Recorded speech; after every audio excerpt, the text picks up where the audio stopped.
ہم کس کی صورت میں ہیں؟ ہماری صورت کیا ہے؟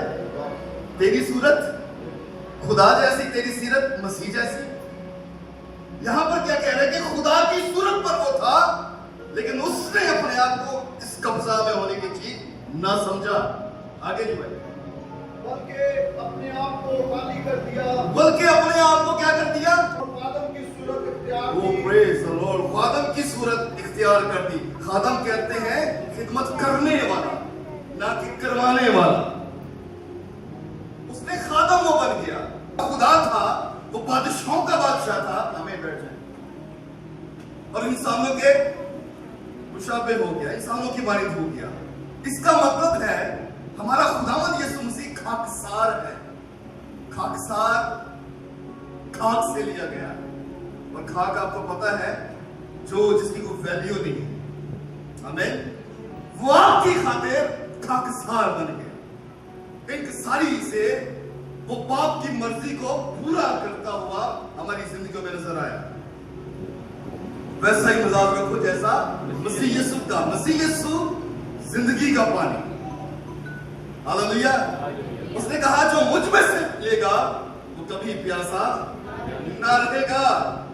جو مجھ میں سے پیتا ہے وہ کبھی پیاسا نہ ہوگا. زندگی کی روٹی دروازہ میں ہوں، یعنی کہ میں ہی دروازہ ہوں. کوئی میرے بغیر باپ کے پاس نہیں جا سکتا. پہلے مجھ سے واقفیت رکھنا ضرور ہے، پہلے مجھے جاننا ضرور ہے، پہلے میری پیروی کرنا ضرور ہے، کیونکہ میں باپ کا اکلوتا ہوں. آمین. ابدی دروازہ، وہ دروازہ جو بند ہو چکا تھا، اور خداوند یسوع مسیح نے دوبارہ انٹری کر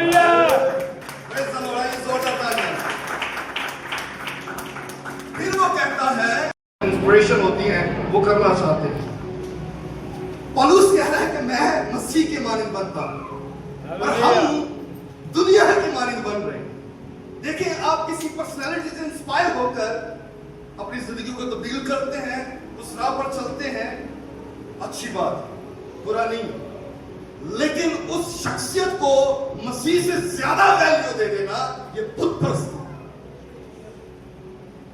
اس شخصیت کو آپ دیکھ رہے ہیں کہ میں زیادہ تر ٹائم اس میں دے رہا ہوں، فلمز میں دے رہا ہوں، یا کھیل کود میں دے رہا ہوں، یا کچھ اور چیز دیکھنے میں دے رہا ہوں. کوئی بھی چیز ہے جو آپ کو مسیح کی محبت سے روکتی ہے، وہ اڈلٹری ہے، وہ بت پرستی کے برابر.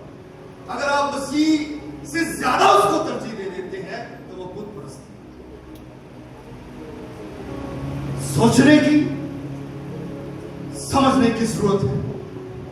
اچھا، ایک وقت ہوتا ہے، سنیے گا غور سے، جب سے بچہ پیدا ہوتا ہے 10 سال تک ماں باپ اس کا بڑا خیال رکھتے ہیں.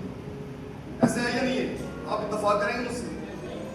اس کے کھانے پینے کا، اس کی ہر ایک چیز کا بڑے خیال رکھیں گے. جب وہ 10 سال سے اوپر ہو جاتا ہے تو ماں باپ کہتے ہیں چلو جی شکر ہے 10 سال تو میں نے کون ساری جان چھٹی، کون ساری جان چھٹی.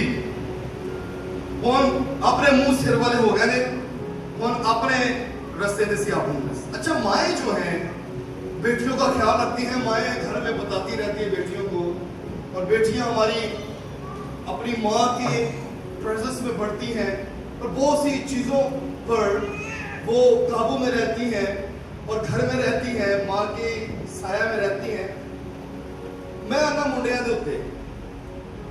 اب جو لڑکے ہیں وہ کیا کرتے ہیں، 10 سال کے بعد وہ بگڑنا شروع کر دیتے ہیں. جبکہ باپ کو 10 سال سے لے کر 20 سال تک بچے کو بڑے محفوظ طریقے سے انہیں سنبھالنا ہوتا ہے. بچوں کو، بیٹی اور بیٹے کو، کیونکہ ہارمونز چینج ہوتے ہیں، جسم میں تبدیلیاں آتی ہیں دونوں کی. اس دوران بیٹا ہو یا بیٹی ہو، اپنے ہی معاملات میں، اپنی ہی جنگ میں لڑ رہے ہوتے ہیں.